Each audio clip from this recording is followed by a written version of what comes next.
और मैं चितरंजन कुमार और आप देख रहे हैं सीतियोग न्यूज़। देखिए, अभी मैं मौजूद हूँ उत्तराखंड के इस खूबसूरत वादियों में, जहाँ पर आपको पहाड़ का नज़ारा दिख रहा होगा, पेड़ का नज़ारा दिख रहा होगा, नदी और कई नज़ारे जो हैं वह काफ़ी मनमोहक हैं। हमारे साथ यहीं मसूरी के ही रहने वाले व्यक्ति हैं। इनसे हम जानने का प्रयास करेंगे यहाँ की क्या खासियत है, यहाँ के लोग कैसे जीविकोपार्जन करते हैं, जीविकोपार्जन का क्या क्या साधन है, कैसे लोग जीते हैं यहाँ पर, और उन लोग को जीने का तरीका क्या है। क्या नाम हुआ सर आपका? पवन राणा। पवन राणा। हाँ। कहाँ के रहने वाले हो? हम यही मसूरी के रहने वाले हैं। मसरू खास मसूरी? हाँ, मसूरी के। अभी ये कौन सा जगह है? ये है क्यारकुली भट्टा बोलते हैं इस जगह को। ये उसका नाम है। 2 गांव हैं यहाँ पे, एक क्यारकुली है और एक भट्टा गांव है। ये पहाड़ पर ही गाँव है? हाँ, ये पहाड़ पर ही है। इसी पहाड़ी के पीछे एक गाँव है। दोनों गाँव वहीं पर है। कैसी व्यवस्था है यहाँ पर सरकार के द्वारा?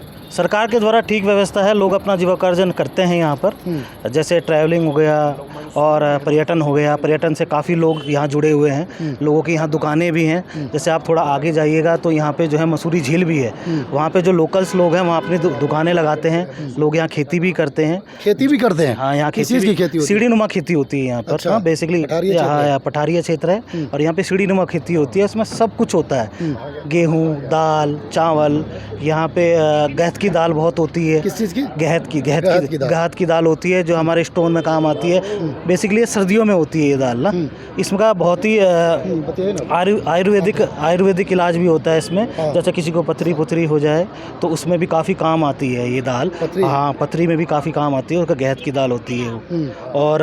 और जो ये दाल जो है बेसिकली जो है ये सर्दियों में आती है, सर्दियों में उगती है। मौसम यहाँ का कैसा है? मौसम बहुत बढ़िया रहता है। यहाँ पे टेम्परेचर लगभग नीचे की अपेक्षा, अगर हम देहरादून का टेम्परेचर देखें और मसूरी का टेम्परेचर देखें तो उसमें लगभग 10 डिग्री का फ़र्क होता है। अगर देहरादून में टेम्परेचर 40 है, एग्जांपल बता रहा हूँ, अगर 40 है तो यहाँ कम से कम रहेगा 28-30, 10 से 12 डिग्री का फ़र्क होता है यहाँ पे। मौसम यहाँ पर बहुत सुहावना होता है। और जैसे आप आगे चलेंगे, जैसे अब मानसून आने वाला है, मानसून के बाद यहाँ पर लगभग 3 महीने तक बादल ही रहते हैं। हाँ, बादल रहते हैं। कितने दूरी पर बादल? अगर यहाँ पर है तो यहाँ पे भी दिख जाएंगे आपको। इतनी ऊंचाई पे बादल रहते हैं यहाँ पे। और मौसम बहुत ही सुहावना है। किस महीने में? यह जून से शुरू हो जाता है। ये लगभग सितंबर के लास्ट तक ऐसा ही मौसम रहता है। और अगर मानसून में आएंगे तो यहाँ पर आपको जो है झरने भी दिखाई देंगे, जो बरसाती झरने होते हैं। अभी झरने है कि नहीं? नहीं, अभी नहीं है। अभी नहीं है, वो सिर्फ बरसात के झरने हैं। मसूरी में क्या खासियत है? मसूरी में क्या खासियत है? मसूरी में आप कई जगह ऐसी हैं जो आप देख सकते हैं, जैसे कि जॉर्ज एवरेस्ट है, जॉर्ज एवरेस्ट है, और कंपनी गार्डन है, और कैंपटी फॉल है, जो कि थोड़ा टिहरी में भी पड़ता है पर थोड़ा सीमा पर है ये क्षेत्र। तो हाँ, लंढौर है। लंढौर भी बहुत प्यारी जगह है। यहाँ पे जबरखेत भी है, एक नेचर पार्क भी है, जो बहुत कम लोग जानते हैं उसको, पर उसको जबरखेत नेचर पार्क कहते हैं। लगभग ये जो है सुरकंडा वाली रोड पे, टिहरी वाली, चंबा वाली रोड पे आपको मिल जाएगा। लगभग 7 से 8 किलोमीटर में फैला हुआ है। गवर्नमेंट के द्वारा कैसी व्यवस्था है? गवर्नमेंट के द्वारा ठीक है व्यवस्था। अब लोग अपने हिसाब से सही कर रहे हैं। और सरकार भी ऐसा नहीं है कि जैसे आजकल यातायात भारी दबाव है तो उसको देखते हुए मसूरी पुलिस ने यहाँ पर जो है देहरादून से भी जो है पुलिस बुलाई है। पुलिस बल यहाँ पर बुलाया जाता है। सड़कों की मरम्मती समय समय पर होती है? सड़क की जो देहरादून से मसूरी सड़क है वो बहुत ही अच्छी स्थिति में है। जब भी जैसे पिछली बार भी मानसून आया था, सड़कें ख़राब हुई थी तो मात्र 3 से 4 महीने में जो है सड़क रिपेयर हो गई थी। दूसरी बात, यहाँ पे पुल टूटा था एक, जो कि मेन पुल था। 3 दिन तक वो बाधित रहा। उसके बाद सरकार ने 3 दिन में ही वो पुल सेना के द्वारा बनाया गया। सेना और सरकार के द्वारा वो। देहरादून से कितनी दूरी पर स्थित है मसूरी? देहरादून से लगभग 35 किलोमीटर की दूरी पर स्थित है ये मसूरी। जी। यहाँ के लोग खेती करते हैं तो जो बरसात के दिनों में ही खेती करते हैं या फिर? नहीं, जो ऐसे सीजनल होता है, जैसे यूपी बिहार सीजनल चीज़ें होती हैं, वैसे ही यहाँ खेती होती है। ऐसे है जी, जैसे सीजनल। जी। एक वकील साहब हैं, उनसे भी जानने का हम प्रयास करेंगे। वकील साहब भी यहीं के हैं। वकील साहब से जानते हैं यहीं के हैं और कहाँ कोर्ट में रहते हैं। वकील साहब क्या नाम है? सौरभ ग्रोवर। कौन से कोर्ट में आप? Mussoorie civil court. Mussoorie civil court में कितने दिन से प्रैक्टिस कर रहे हो आप? हमें हो गए 3 साल हो गए प्रैक्टिस करते हुए। 3 साल। किस तरह के केस देखते हो? क्रिमिनल सिविल दोनों देखते हैं। Criminal civil. हाँ जी। मसूरी की क्या खासियत है? मसूरी की खासियत यहाँ के पहाड़ हैं, यहाँ की खूबसूरती है, यहाँ का मौसम है, यहाँ के लोग हैं। आप आइए, घूमिए, मज़े कीजिए। यहाँ के लोग मतलब जीविकोपार्जन का मुख्य साधन क्या है? यहाँ पे मुख्य साधन तो टूरिज़्म है। टूरिज़्म से ही आजीविका चलती है। लोग दुकान चलाते हैं, टूरिस्ट आते हैं, होटल चलाते हैं। होटल बहुत हो गए हैं। यहाँ के जो होटल हैं वो किफ़ायती रेट में खाना उपलब्ध कराते हैं या फिर नीचे की अपेक्षा में थोड़ी महंगी होती है? थोड़ा सा फ़र्क पड़ता है कि ट्रांसपोर्ट पड़ जाता है पहाड़ पे आने पे, तो माल वगैरह इसलिए महंगा हो जाता है। बाकी जो रेट नीचे है वही रेट यहाँ भी मिल जाता है। थोड़ा बाहरी ढूंढने के प्रदेश ऊपर के है। लोग आपके शहर में आते हैं, आपके जगह पे आते हैं, तो लोगों को क्या संदेश देना चाहोगे? आप आइए, घूमिए, थोड़ा शांति बनाए रखें, ज़्यादा हुड़दंग ना करें। चलिए, कुछ लोग और हैं जो बिहार से आए हैं, उन लोगों से जानने का प्रयास करेंगे। ये औरंगाबाद के हैं लंबू मुखिया जी। क्या नाम है आपका? मेरा नाम ऐसे राम सुंदर यादव है, पुकारो नाम है लंबू मुखिया। कहाँ से आए हैं आप? हम लोग अभी बिहार से आए हैं। कहाँ से? बिहार से औरंगाबाद जिला मदनपुर प्रखंड के शिवगंज गाँव से कैसे आए हैं। कहाँ घूमे और कैसे मसूरी पहुँचे आप लोग? हम लोग असल में दिल्ली में आए थे हमारे एमपी साहब के जन्मदिन मनाने। उन्हीं का जन्मदिन के शुभ अवसर पर हम लोग को बुलाया गया था।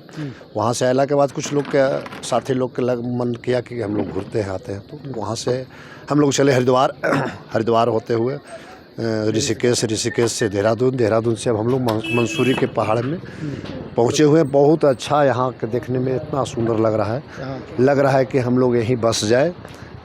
हम लोग के बहुत आनंद लग रहा है यहाँ पर। बहुत कैसा फील कर रहे हैं आप? कहाँ से हैं? हम लोग भी बिहार से ही हैं अच्छा। और बहुत ही खूबसूरत नज़ारा है यहाँ का। और हम लोग इस जगह को देख करके लगता है कि काश हम लोग के यहाँ भी जो पहाड़ हैं, वादियाँ हैं, उसको भी इसी तरह से हम लोग मांग करेंगे कि मेरे सरकार भी इस तरह से खूबसूरत बनाए, जो पर्यटक के केंद्र बने, वहाँ के लोगों के रोजगार के साधन बने। आपके भी क्षेत्र में वहाँ उमगा है, चालो है, या फिर दक्षिणी क्षेत्र में लंगराही पचरुखिया है, बहुत सा ऐसा ही पे है। साधन ढूंढने पर बहुत सा है। अगर सरकार की अगर सोच सही हो तो वहाँ भी वाटरफॉल बना करके लोगों को सुविधा दिया जा सकता है घूमने के फिरने के। कुछ और लोग हैं, उनसे जानने का प्रयास करते हैं। कहाँ से आप हैं? जी, मैं पिरवा पंचायत मदनपुर औरंगाबाद बिहार से। बिहार से? जी। कैसी व्यवस्था है यहाँ? कैसा? हाँ, बहुत मनोरम दृश्य है। यहाँ आकर मन गदगद है। ऐसा आप यहाँ कैसे आए? 4 व्हीलर से आए या कैसे आए? जी, अभी देहरादून से हम लोग रेंट पे बुलेट ले करके और यहाँ हैं, ये वादियों को एंजॉय करते हुए अभी हम लोग जा रहे हैं मसूरी जा रहे हैं। चलिए, हमारे साथ एक और व्यक्ति हैं, उनसे जानने का प्रयास कर दे। कहाँ से हैं आप? हम औरंगाबाद बिहार से। जिला बिहार से हैं। ये जो आज हम लोग मसूरी में आए हुए हैं देखने के लिए उत्तराखंड में, हम बिहार सरकार से और केंद्र सरकार से दोनों से मांग करते हैं। ये जो नज़ारा है ये हमारा बिहार में, हमारा ज़िला में भी है, लंगराही और पचरुखिया के जंगल में देखने को तो मिनी जम्मू कश्मीर का सीन देखने में लगता है। तो हम चाहते हैं कि सरकार उसको देखभाल करके इस तरह की व्यवस्था करे ताकि लोग आने जाने में और घूमने का एक सुविधा बने। और हमारा मतलब मसूरी में आप घूम रहे हो, वहाँ का आनंद लेगा। नदी भी है। मौसम कैसा है यहाँ? मौसम तो बहुत अच्छा है यहाँ। यहाँ आने के बाद लग रहा है कि दुनिया में यहाँ के सिवा कुछ हम है ही नहीं, एकदम शांतिपूर्वक लग रहा है। तो सुना आपने यहाँ के लोगों को भी, बाहर से जो लोग आए थे उनको भी सुना किस तरह का मौसम है। जो बिहार से लोग आए थे उन लोगों का मांग है कि भाई हमारे सरकार, केंद्र और बिहार सरकार दोनों इस तरह की, क्या बताइए जी, भारत एक गरीब राज्य है। हाँ। वहाँ हर जगह कचरा है। हाँ। वैसे लोग मैं बताना चाहता हूँ कि एक बार उत्तराखंड के पहाड़ियों में घूमिए और यहाँ का दृश्य एंजॉय करिए। कितना हर जगह साफ़ सुथरा व्यवस्था है। यहाँ से हम लोग सीख करके जाएंगे कुछ न कुछ और अपने क्षेत्रवासियों को भी प्रेरित करेंगे कि जिस प्रकार से यहाँ का जो लोगों का सिविक सेंस है, जिस प्रकार से यहाँ के लोग रहते हैं, हम लोग भी वहाँ जाकर प्रचार प्रसार लोग जागरूक करेंगे कि इस प्रकार से हम लोग भी इस तरह से कम से कम सोच डेवलप करें और आगे बढ़ें। देखिए, यहाँ साफ तौर पर इन लोगों का कहना है कि यहाँ जैसा व्यवस्था है, साफ़ सुथरा है, वैसी व्यवस्था हम वहाँ जा कर के भी करेंगे। बाकी खबर को लेकर आपकी क्या प्रतिक्रिया है कमेंट बॉक्स में बताइएगा। हम फिर ऐसे ही खबरों के साथ आप लोगों के बीच में होंगे। तब तक के लिए दीजिए मुझे इजाज़त। देखते रहिए सीती योग न्यूज़। धन्यवाद।